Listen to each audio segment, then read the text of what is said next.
Buenas noches, tutor y compañeros. Mi nombre es Sandra Paola Vargas Suárez, estudiante de Ingeniería Ambiental en la Universidad Nacional Abierta y a Distancia.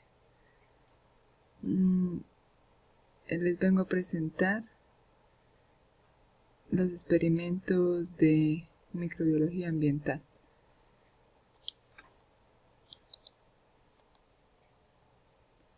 Para el experimento 1, dice que la guía decía que preparar gelatina sin sabor y vertirlo en 3 recipientes. En el primer recipiente coloqué en la parte central 2 granos de suelo que los cogí del potrero y los dejé en un ambiente fresco y seco. Y observé los cambios durante 5 días. Aquí esto fue apenas, la imagen apenas es el experimento, y esto fue cuando ya terminé el experimento. Durante los primeros 5 días no se observó nada. Y en el último día se observaron esporas de color blanco. En el segundo experimento coloqué una gota de agua y con un copito la arrastré sobre la gelatina. En los primeros días no hubo un cambio significativo. En los últimos días se pudo observar unas manchitas de color verdoso en todo el cultivo y como 2 manchitas de color rojo a los extremos. Hay la posibilidad de que el crecimiento de las bacterias sea bajo por la contaminación que genera el medio ambiente, porque no tapé los recipientes donde hice los cultivos. En el tercer recipiente puse hongos filamentosos de tomate.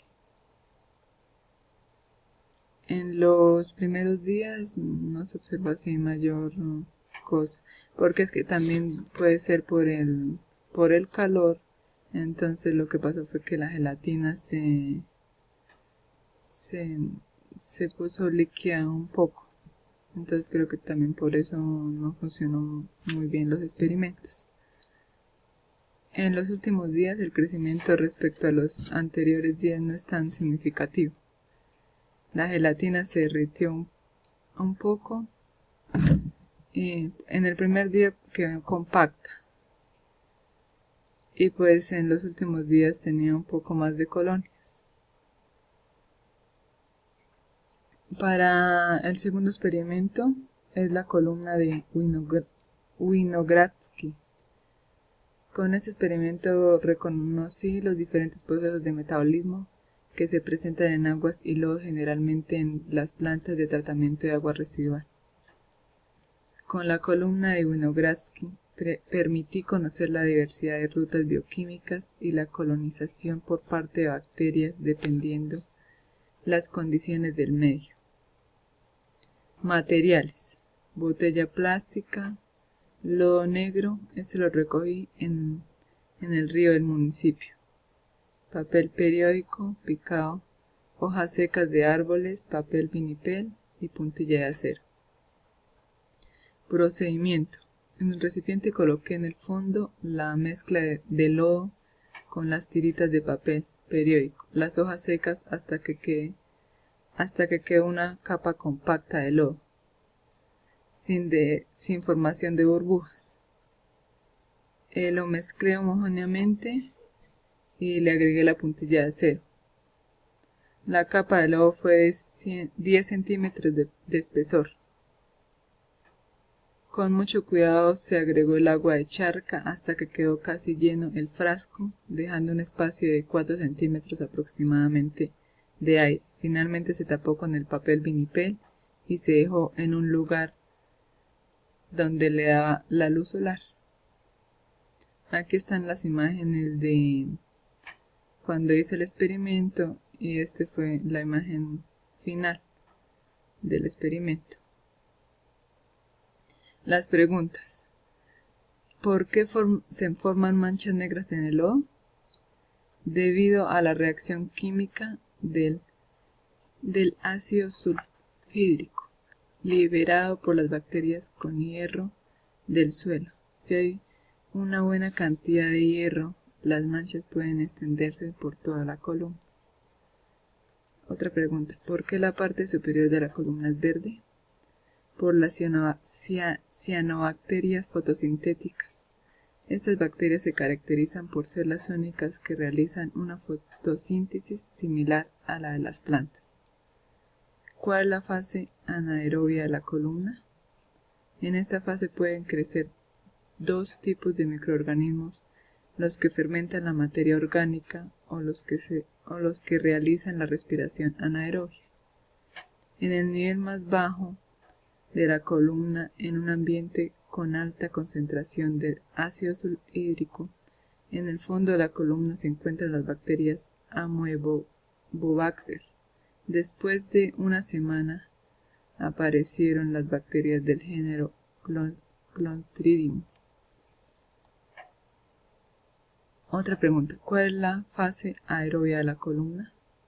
La parte superior de la columna. Esta agua puede contener abundantes poblaciones de bacterias.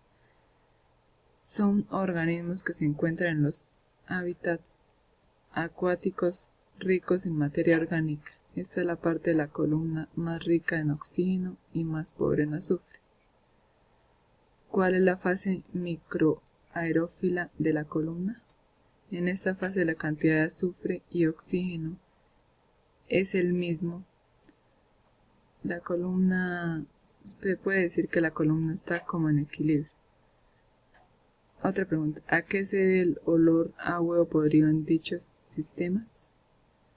El ácido sulfúrico se produce principalmente a partir del proceso de la mineralización anaerobia de la materia orgánica, denominado sulfato-reducción.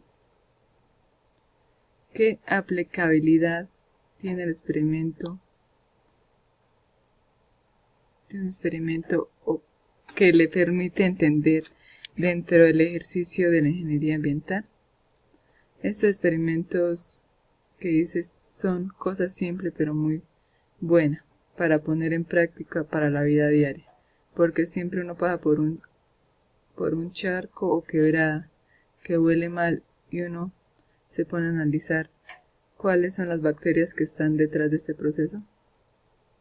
Estas son las referencias que utilicé para desarrollar estos experimentos. Muchas gracias.